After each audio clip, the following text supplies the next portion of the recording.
So finally, let's run an automated vulnerability scan using Burpsuite to identify potential security issues in the application. So let's go to the target and sitemap. So target, sitemap. Then we will add the domain of the Altera Mutual to the scope. Scope here, add na natin. Then let's go to the dashboard. New scan, control and audit. Next, scan, lightweight, scan. So, yun, hintay na natin. So, let's wait for Burpsuite to complete the scan.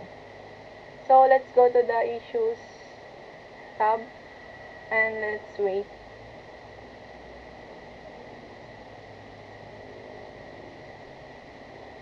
So, while waiting, Burpsuite Scanner automates vulnerability detection by crawling the site and testing common attack vectors. The generated report provides detailed descriptions, severity levels, and remediation advice for each issue found. So regularly scanning web applications is essential in maintaining security and catching flaws early in the development cycle. So let's wait the Burpsuite to scan the website. So here, sa all issues, makikita mo din yung mga issue.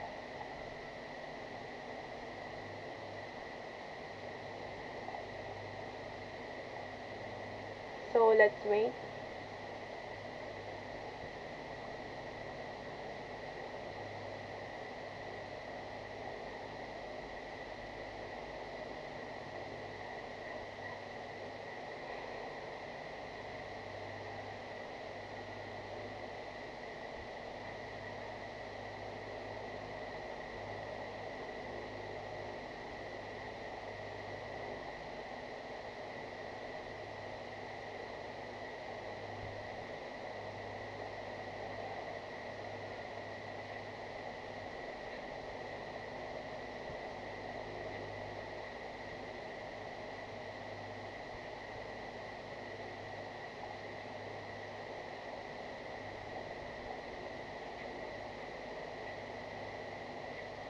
So let's wait the scan.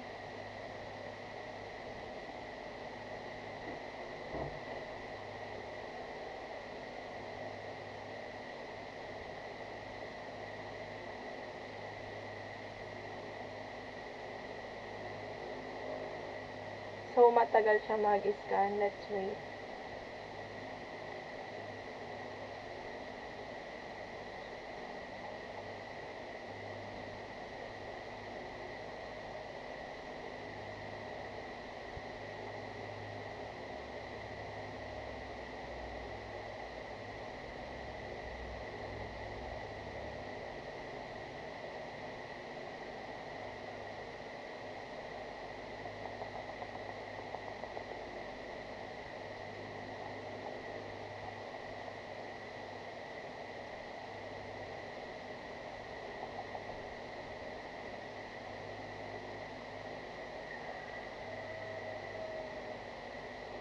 So yun, may nagpapakita ng issue. So let's wait.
let's wait lang.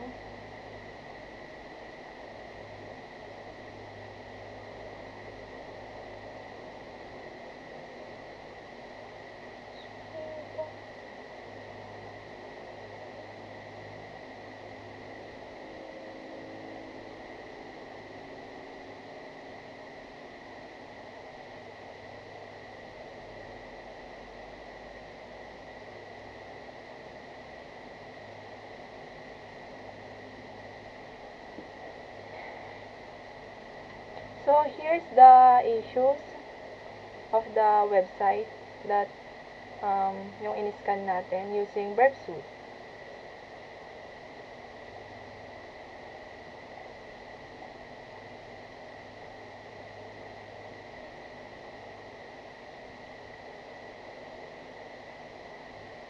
The issues like client-side sync, TLS certificate, cross-site scripting reflected, input return in response reflected, email address disclosed. So, here naman, dito sa all issues is madami siyang na-detect. Like mga cookies, outdated components, and XSS.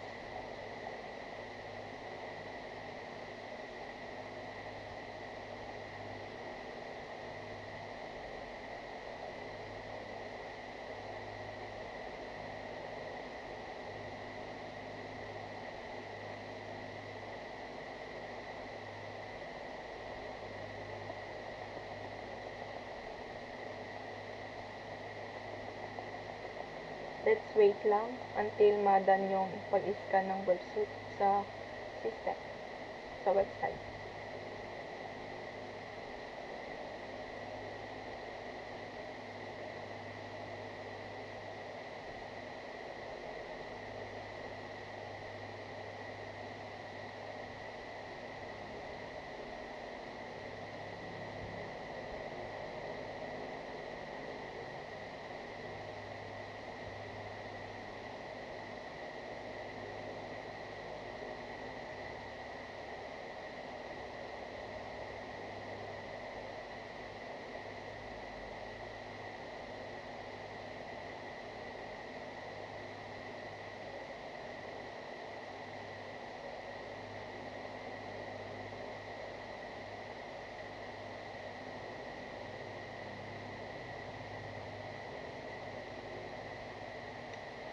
Let's wait.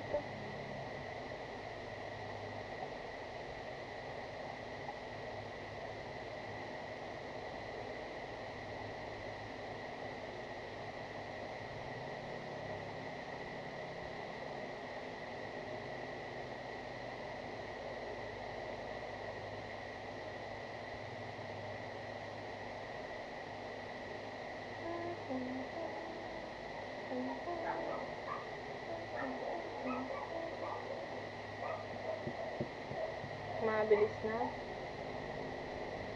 I mean, malapit na. So, let's wait lang.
So here's the issues of the website.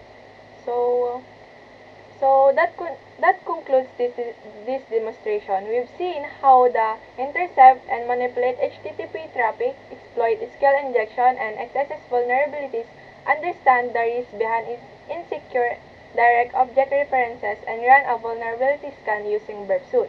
So these techniques demonstrate how attackers discover and exploit flaws in web applications, and more importantly, how developers and security professionals can identify and fix them to protect their system.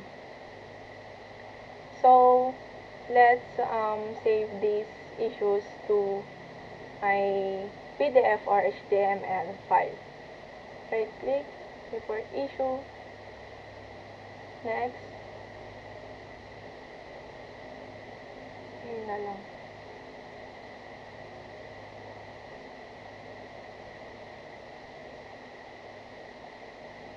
Report issue, next, next, next, next, select file. Lagyan natin sa report, save. Yes. Then next. So yun, na-save na natin yung mga issue. All issues. Then close. Then, yun lang. Again, my name is Pia J. Parocha from BSIT 3B.